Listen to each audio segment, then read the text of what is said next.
نحمده ونصلي على رسوله الكريم اما بعد فاعوذ بالله من الشيطان الرجيم بسم الله الرحمن الرحيم رب اشرح لي صدري ويسر لي امري واحلل عقدة من لساني يفقهوا قولي۔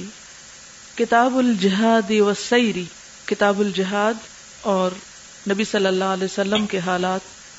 باب فضل الجہاد والسیر، جہاد کی فضیلت اور اللہ کی راہ میں نکلنے کی فضیلت۔ وقول اللہ تعالی ان اللہ اشترى من المؤمنین انفسهم واموالهم بان لهم الجنہ یقاتلون فی سبیل اللہ فیقتلون ویقتلون وعدا علیہ حقا فی التوراة والانجیل والقرآن ومن اوفى بعہدہ من اللہ فاستبشروا ببیعکم الذی بایعتم بہ۔ اور اللہ تعالیٰ کا یہ فرمان آخر تک چلتا ہے، وَذَلِكَ هُوَ الْفَوْزُ الْعَظِيمُ التَّائِبُونَ الْعَابِدُونَ الْحَامِدُونَ السَّائِحُونَ الرَّاكِعُونَ السَّاجِدُونَ الْآمِرُونَ بِالْمَعْرُوفِ وَالنَّاهُونَ عَنِ الْمُنكَرِ وَالْحَافِظُونَ لِحُدُودِ اللَّهِ وَبَشِّرِ الْمُؤْمِنِينَ۔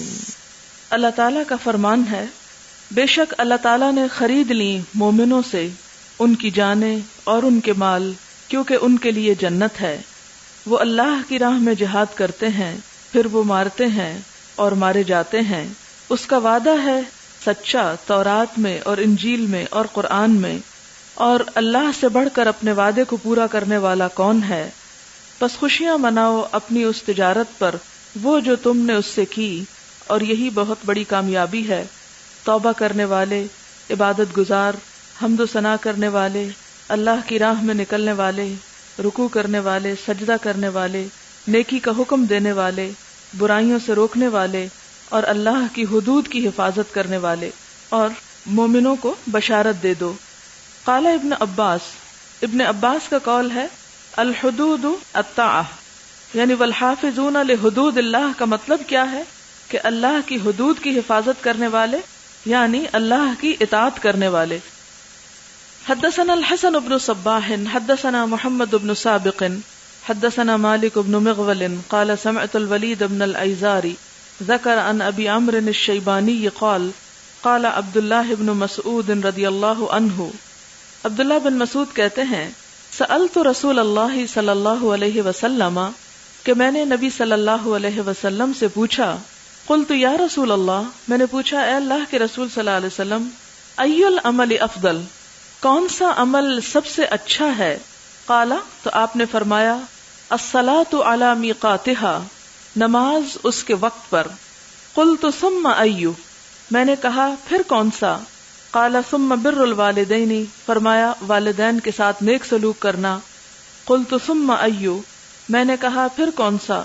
قال الجہاد فی سبیل اللہ، کہا کہ اللہ کے راستے میں جہاد کرنا۔ فسکت عن رسول اللہ صلی اللہ علیہ وسلم، تو میں نبی صلی اللہ علیہ وسلم کی اس بات کے بعد خاموش ہو گیا۔ ولا وستزدتہ، اگر میں آپ سے اس سے زیادہ طلب کرتا، لزادنی، البتہ آپ مجھے اور زیادہ بتاتے، یعنی میں اگر مزید اور باتوں کے بارے میں پوچھتا تو آپ مجھے مزید بھی بتاتے چلے جاتے، لیکن میں خود ہی خاموش ہو گیا۔ تو اس میں ہم دیکھتے ہیں کہ افضل الاعمال کی جو ترتیب بتائی گئی وہ نماز کو اس کے وقت پر ادا کرنا۔ نماز تو ہم سب پڑھتے ہی ہیں، لیکن اگر افضل وقت میں نماز پڑھیں تو وہی نماز انسان کے درجات اور اللہ کے قریب ہونے میں مدد دیتی ہے۔ اور دوسرے نمبر پر والدین کے ساتھ نیک سلوک کرنا، اور تیسرے نمبر پر پھر جہاد فی سبیل اللہ۔ حدثنا علی بن عبد اللہ حدثنا یحیی بن سعید حدثنا سفیان قال حدثني منصور عن مجاہد عن طاووس عن ابن عباس رضی اللہ عنہما قال قال رسول اللہ صلی اللہ علیہ وسلم، نبی صلی اللہ علیہ وسلم نے فرمایا، لا ہجرت بعد الفتح، فتح مکہ کے بعد اب کوئی ہجرت نہیں، ولکن جہاد، لیکن جہاد ہے، ونیت، اور نیت، یعنی جہاد کا ثواب اور اجر قیامت تک باقی رہے گا، اور اسی طرح نیت کا اچھا ہونا یہ بھی ہمیشہ کے لیے انسان کو فائدہ دے گا۔ وَإِذَا اسْتُنْفِرْتُمْ فَانْفِرُوا، اور اگر تم سے نکلنے کو کہا جائے تو پھر تم جہاد کے لیے نکل کھڑے ہو، یعنی جب جہاد کی پکار آئے تو پھر تم اس میں تاخیر مت کرو. حدثنا مسدد حدثنا خالد حدثنا حبیب بن ابی عمرة عن عائشة بنت طلحة عن عائشة رضی اللہ عنہا انہا قالت یا رسول اللہ، حضرت عائشہ نے حضور صلی اللہ علیہ وسلم سے کہا کہ اے اللہ کے رسول صلی اللہ علیہ وسلم، نرى الجہاد افضل العمل، ہم دیکھتے ہیں کہ جہاد سب اعمال میں افضل عمل ہے، یعنی افضل نیکی ہے. افلا نجاہد، کیا بھلا ہم جہاد نہ کریں؟ قال، فرمایا لکن افضل الجہاد حج مبرور، تمہارے لیے یعنی عورتوں کے لیے افضل الجہاد جو ہے وہ حج مبرور ہے. حج اور مبرور کا معنی جس میں نیکیاں ہی نیکیاں ہوں، بر سے ہے یعنی گناہوں سے پاک. حدثنا اسحاق اخبرنا عفان حدثنا حمام حدثنا محمد بن جحادة قال اخبرني ابو حسین ان زکوان حدثه ان ابا ہریرہ رضی اللہ عنہ حدثه قال جاء رجل الى رسول اللہ صلی اللہ علیہ وسلم، کہتے ہیں کہ ایک شخص نبی صلی اللہ علیہ وسلم کے پاس آیا. فقال، تو اس نے کہا دلنی علی عمل یعدل الجہاد، کہ آپ مجھے ایک ایسے عمل کے بارے میں بتائیے کہ جو جہاد کے برابر ہو. یعدل الجہاد یعنی جہاد کے مرتبے کے برابر ہو. قال لا اجدہ، تو آپ صلی اللہ علیہ وسلم نے فرمایا کہ میں نہیں پاتا، یعنی کوئی عمل جو جہاد کی طرح کا ہو وہ مجھے اور نظر نہیں آتا. قال هل تستطيع اذا خرج المجاهد ان تدخل مسجدك فتقوم ولا تفطر وتصوم ولا تفطر، تو آپ نے فرمایا کہ کیا تم میں اتنی استطاعت ہے کہ جب نکلے ایک مجاہد یعنی جہاد فی سبیل اللہ کے لیے تو تم مسجد میں داخل ہو جاؤ اور تم قیام ہی کرتے رہو یعنی نماز ہی پڑھتے رہو. ولا تفطروا، اور بالکل وقفہ نہ کرو، بالکل بھی نہ رکو.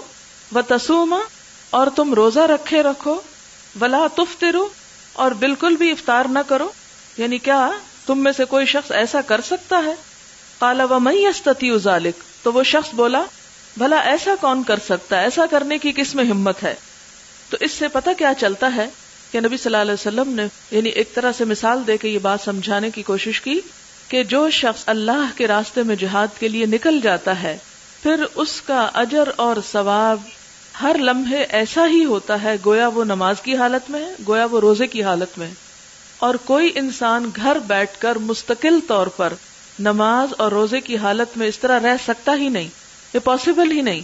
تو پھر آپ دیکھیں کہ نماز جہاں افضل عمل ہے، روزہ جہاں بہترین عمل ہے، وہاں جب اللہ کی راہ میں جہاد کا وقت آ جائے تو جہاد کے لیے نکلنا نماز اور روزے سے بھی بڑھ کر ہو جاتا ہے، کیونکہ نماز انسان وقت پر پڑھتا ہے، روزہ بھی انسان وقت پر رکھتا ہے، کبھی کبھار رکھتا ہے، ہر وقت رکھ ہی نہیں سکتا.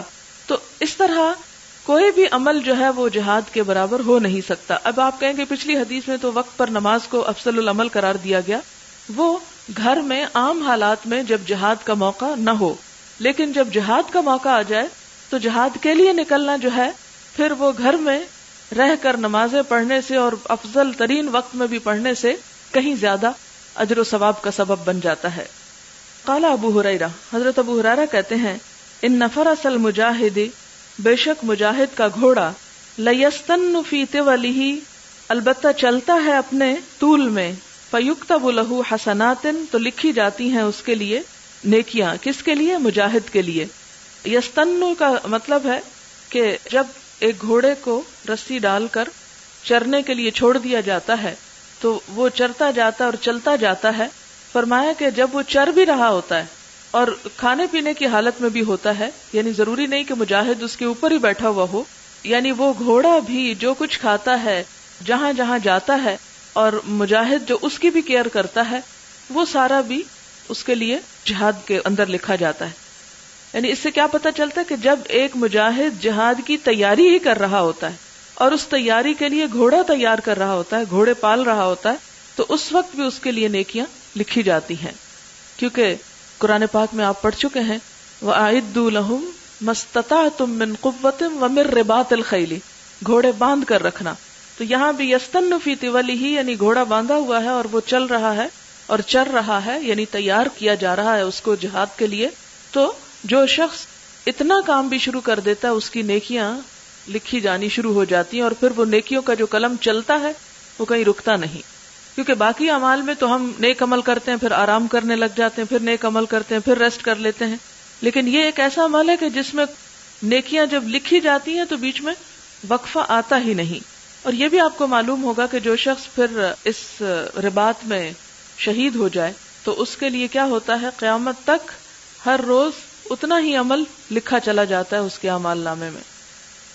باب افضل الناس مؤمن، سب انسانوں میں افضل ترین انسان وہ مومن ہے یجاہد بنفسہ ومالہ فی سبیل اللہ، جو اللہ کی راہ میں جہاد کرتا ہے اپنے نفس کے ساتھ اور اپنے مال کے ساتھ، یعنی دونوں چیزیں لگاتا ہے، جان بھی دیتا ہے اور مال بھی دیتا ہے.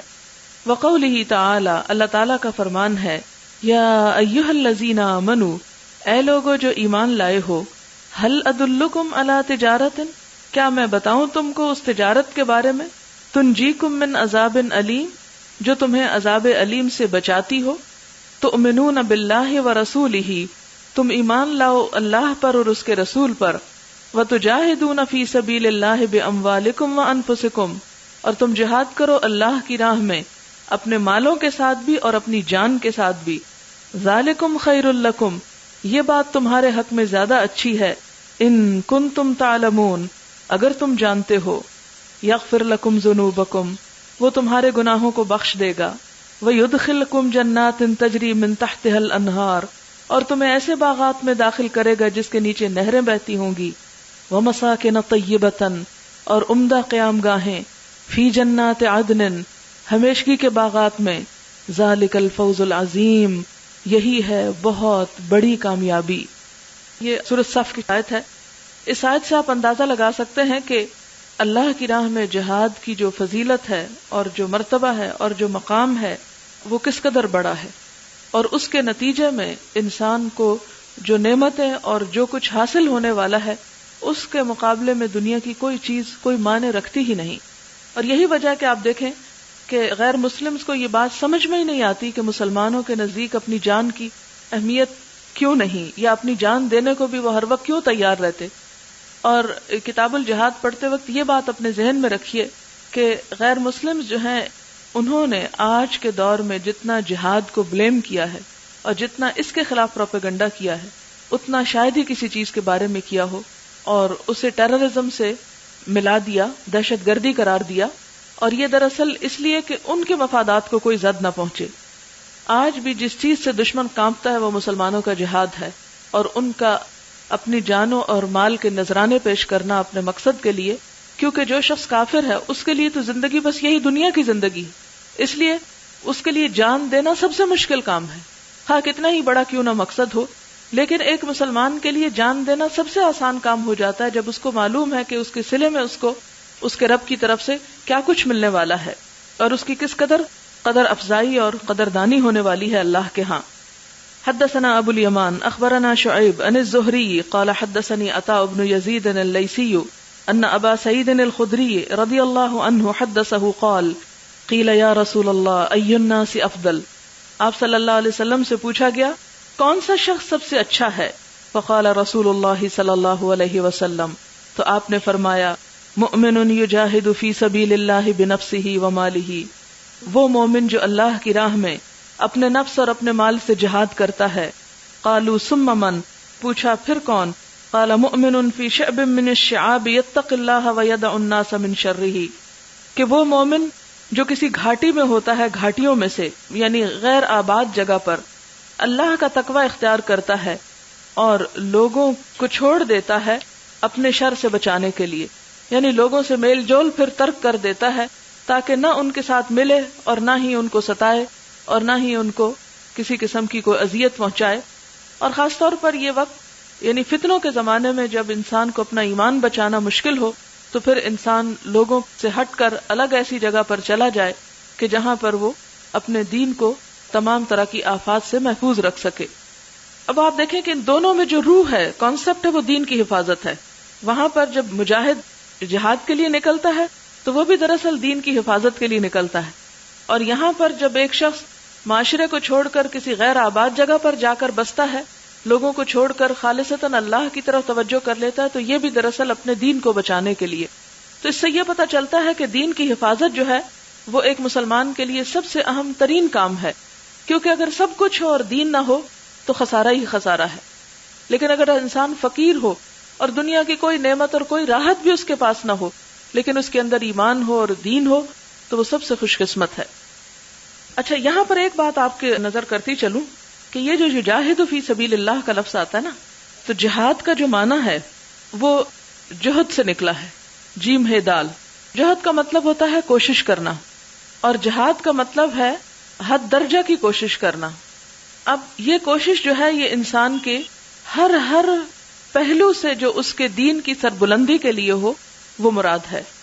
یعنی فی سبیل اللہ، دین کی بلندی، دین کی عزت افزائی، دین کے غلبے اور دین کی تبلیغ اور دین کو فائدہ پہنچانے کے لیے جس قسم کی بھی وہ کوشش کرتا ہے، خواہ وہ کسی کو تبلیغ کرتا ہے، اسلام کی طرف دعوت دیتا ہے، تعلیم دیتا ہے، اپنا قلم سے دین کی خدمت کرتا ہے یا اپنی زبان سے کرتا ہے، یہ تمام چیزیں جہاد میں آ جاتی ہیں. اور اس میں ایک تو انسان کی جان لگتی، جان سے مراد، نفس سے مراد انسان کا جسم ہے، اس کی صلاحیتیں ہیں، جو کچھ جسم سے متعلق ہے، انسان کی جتنی بھی قوتیں اور جتنی بھی صلاحیتیں، جو انٹیلیجنس اور جس قسم کا بھی انسان کو جو کچھ ملا، وہ تمام چیزیں جب وہ اللہ کے راہ میں لگاتا ہے. اور دوسری طرف اپنا مال، یعنی صرف وہ جسمانی قوتوں کو اللہ کی راہ میں صرف نہیں کرتا بلکہ اپنا مال بھی لگاتا ہے. یعنی گھر سے اپنے پیسے خرچ کر کے وہ اللہ کے راستے میں نکلتا ہے، اور وہ یہ نہیں سمجھتا کہ اگر میں نے جسمانی کوششیں کی تو مال خرچ کرنا مجھ پر فرض نہیں، وہ مال سے بھی وہ جہاد کرتا ہے. اب اس کا جو آخری درجہ ہے وہ اپنی جان بھی اللہ کے راستے میں دے دینا، اور وقت پڑنے پر اپنا آپ بھی اللہ کے راہ میں قربان کر دینا. اور آپ دیکھیں کہ ایک مسلمان جو ہے وہ ساری زندگی جہاد کر سکتا ہے. یعنی جب وہ برائیوں کے خلاف، شر کے خلاف جدوجہد کرتا ہے، برائیوں کو مٹانے کی کوشش کرتا ہے اور نیکیوں کو پھیلانے کی کوشش کرتا ہے، معاشرے کے اندر اللہ کی محبت اور دین کی محبت عام کرنے کی کوشش کرتا ہے، تو یہ سارا اس کا جہاد شمار ہوتا ہے.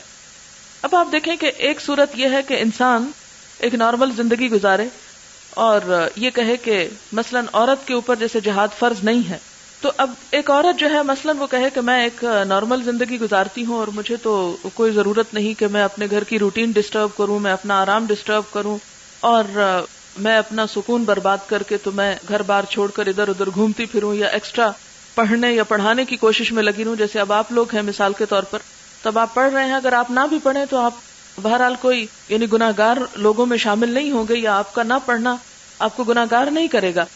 لیکن اگر سارا معاشرہ اسی طرح کرے اور کچھ لوگ بھی نہ کریں تو پھر بہرحال سب کے سب گناہگار ہوں گے. اگر ایک گروہ نکل کر ایک کام کر رہا ہے تو باقی لوگوں کی طرف سے بھی وہ ادا ہو جاتا ہے. اب آپ دیکھیں کہ آپ لوگ جو اپنی نیند، آرام، سکون، مال، وقت، جوانی، جو کچھ بھی آپ لگا رہے ہیں، یہ سارے کا سارا اس کا مقصد کیا ہے، اس کی نیت کیا ہے کہ اللہ کے دین کو فائدہ پہنچے، کہ آپ خود بھی عمل بہتر طور پر کر سکیں اور جو ہمارے معاشرے میں اندھیرے پھیلے ہوئے ہیں ان کو بھی ہم دور کر سکیں. اب یہ راستہ جو ہے یہ آپ کا خود اختیار کردہ ہے، اور آپ نے جو گھروں سے باہر قدم رکھا اس علم کے حاصل کرنے، سیکھنے اور پھر آگے سکھانے کے لیے، تو یہ اگر خالصتاً دنیا کے مقصد کے لیے نہیں، اللہ کے دین کے لیے، اللہ کی رضا پانے کے لیے، اور دنیا کی کوئی لالچ، کوئی بھی غرض بیچ میں شامل نہ ہو کسی قسم کی، تو انشاءاللہ یہ بھی آپ کے لیے جہاد شمار ہوگا. اب اس میں یہ ہے کہ ایک صورت تو یہ ہے کہ آپ صرف خود آ جائیں اور اپنا وقت لگائیں، اور ایک صورت یہ ہے کہ اپنا مال بھی لگائیں. تو جو جتنا زیادہ اپنا وقت بھی اور اپنا مال بھی اللہ کے راستے میں لگائے گا اتنے ہی اس کے درجات اللہ کے ہاں بلند ہوتے چلے جائیں گے. پھر آپ دیکھیں کہ آگے چل کر یعنی عورتوں کے جہاد میں حصہ لینے کی بات بھی آتی کہ پیچھے ہم نے حدیث پڑھی حضرت عائشہ رضی اللہ تعالیٰ عنہ کی، جس میں آپ صلی اللہ علیہ وسلم کو انہوں نے کہا کہ سب سے افضل اعمال تو جہاد فی سبیل اللہ ہے، اور ان کا اشارہ قتال کی طرف تھا. تو آپ نے فرمایا کہ تم عورتیں اگر وہاں نہ بھی جاؤ تو تم پر کوئی فرق نہیں پڑتا، لیکن مردوں کے لیے کیا تھا کہ جب جہاد کا حکم آ جائے تو پھر وہ گھر نہیں بیٹھ سکتے. عورت کے لیے یہ حکم نہیں، یہ فرق ہے. لیکن اگر عورت نکلنا چاہتی ہے تو اس کو روکا نہیں گیا کہ وہ نہیں نکل سکتی اور وہ گھر میں ہی بیٹھے گی. وہ اگر اپنی بنیادی ذمہ داریوں سے فارغ ہو چکی ہے تو وہ آخری مرحلے تک قتال تک میں بھی شریک ہو سکتی، جس میں آپ دیکھتے ہیں کہ ہر جنگ میں مردوں کے ساتھ عورتیں شامل رہیں. مردوں پر تو فرض تھا، اگر کوئی پیچھے گھر رہ جاتا تو اس پہ منافقت کا شبہ ہوتا ہے. یا پھر جنگ تبوک میں 3 لوگ جو پیچھے رہے ان کو کتنی شدید سزا دی گئی کہ 50 دن تک ان سے بائیکاٹ کیا گیا. لیکن عورتوں پر فرضیت نہیں ہے اس کی. لیکن اس کے باوجود آپ دیکھیں کہ ہر جنگ میں ازواج مطہرات میں سے کوئی نہ کوئی آپ صلی اللہ علیہ وسلم کے ساتھ ہوتی تھی. پھر اس کے علاوہ اور صحابیات بھی ہوتی تھی، اور اس میں ان کی بنیادی ذمہ داری وہ زخمیوں کو سنبھالنا، اسی طرح کھانا پکانا اور دیگر کام کرنا تھا، یعنی لشکر کی تیاری میں مدد دینا تھا. لیکن بوقت ضرورت ہم دیکھتے ہیں کہ انہوں نے تلوار بھی اٹھائی اور وہ میدان میں بھی کودی، جس میں حضرت ام عمارہ کا نام سر فہرست آتا ہے. پھر اس کے علاوہ حضرت صفیہ جنہوں نے یہودی کا سر پھاڑ دیا وہ خیمے کا وہ ڈنڈا نکال کے. یعنی بوقت ضرورت عورت بھی بڑھ سکتی ہے. لیکن اگر ایک عورت ہے جس کے گھر میں بچے چھوٹے چھوٹے ہیں اور ان کی کوئی لک آفٹر کرنے والا نہیں، اگر شوہر بھی چلا گیا اور بیوی چلی گئی تو ان بچوں کو دیکھنے والا کون ہوگا؟ تو اس موقع پر اس کے لیے افضل یہ ہے کہ وہ ان بچوں کی دیکھ بھال کرے. اب اس میں یہ ہے کہ ایک مثال ہم نے وہ دیکھی کہ جس میں حضور صلی اللہ علیہ وسلم نے حضرت عائشہ کے حج کو جہاد کے برابر قرار دیا، اور دوسری طرف آگے ہم ایک روایت پڑھیں گے کہ جس میں ایک عورت آپ صلی اللہ علیہ وسلم سے درخواست کرتی کہ میرا نام بھی ان لوگوں میں شامل ہو جائے جو جہاد کریں گے، تو آپ نے ان کے لیے دعا بھی کی. تو اب یہاں پر اس حدیث سے جو میسج ملتا ہے وہ یہ کہ افضل ترین عمل جو کہ اللہ کی راہ میں جان اور مال لگانا ہے، لہٰذا بہترین نیکی اس کی ہے جو دونوں چیزیں لگائے. لیکن اگر 2 میسر نہیں تو کم از کم ایک تو لگائے. یعنی اگر اس کے پاس مال نہیں تو جسم و جان تو لگائے، اور اگر جسم و جان کے اندر طاقت نہیں، صحت ایسی نہیں، یا بوڑھا ہے یا ایسا بیمار ہے کہ بالکل نہیں نکل سکتا اور مالدار ہے، تو اپنا مال لگائے. اور ہر شخص سے اس کی وسعت اور استطاعت کے مطابق ہی اس کا پھر حساب ہوگا. حدثنا ابو الیمان اخبرنا شعیب عن الزہری قال اخبرنی سعید بن المسیب ان ابا ہریرہ قال سمعت رسول اللہ صلی اللہ علیہ وسلم یقول، نبی صلی اللہ علیہ وسلم نے فرمایا، مثل المجاہد فی سبیل اللہ واللہ اعلم بمن یجاہد فی سبیلہ. اللہ کے راہ میں جہاد کرنے والے کی مثال، اور اللہ ہی جانتا ہے کہ اس کے راستے میں کون جہاد کرتا ہے. یعنی نیتوں کا حال تو پھر اللہ کو پتا ہے کہ کون کس مقصد کے لیے گھر سے نکلا ہے. کمثل الصائم، اس کی مثال روزہ دار کی طرح ہے، القائم، قیام کرنے والے یعنی نمازی کی طرح ہے. وتوکل اللہ للمجاہد فی سبیلہ بان یتوفاہ، اور ذمہ لے لیا، توکل اللہ، اللہ نے ذمہ لے لیا ہے، للمجاہد فی سبیلہ، اس کے راستے میں جہاد کرنے والے کے لیے، بان یتوفاہ، کہ اگر مارے گا اس کو، فوت کرے گا اس کو، ان یدخلہ الجنۃ، کہ وہ اسے جنت میں داخل کرے گا، او یرجعہ سالما، یا وہ صحیح سلامت لوٹ آئے گا، ما اجر او غنیمت، اجر یا غنیمت کے ساتھ، یعنی 2 میں سے ایک کا وعدہ کیا ہے. اب یہاں پر آپ دیکھیں یتوفاہ کا لفظ ہے کہ جب کوئی اللہ کے راستے میں نکلتا ہے تو ضروری نہیں کہ پھر وہ کسی کی تلوار سے ہی مرے. اس کو اگر موت آ جاتی ہے راستے میں، ابھی اگلی حدیث میں آپ دیکھیں گے کہ گھوڑے سے گر کر حضرت ام حرام بنت ملحان جو ہیں وہ شہید ہوتی ہیں، اور ان کو آپ صلی اللہ علیہ وسلم نے شہادت کی بشارت دی تھی. تو جب کوئی شخص اللہ کے راستے میں اللہ کے دین کی خدمت کے لیے نکل آیا اور پھر راستے میں اس کو اس نیت پر موت آ گئی، تو وہ اس کی موت جو ہے وہ اس کے لیے جنت میں داخل ہونے کا سبب بنے گی. اور پھر اگر وہ واپس آ جائے، یعنی اپنا مشن پورا کر کے، یعنی چاہے وہ قتال پر ہو یا تعلیم پر ہو یا تبلیغ پر ہو، جس پر بھی ہو. پھر اسی طرح آپ دیکھیں کہ طالب علم جو اللہ کی راہ میں نکلتا ہے تو فرشتے اس کے لیے اپنے پر بچھاتے ہیں.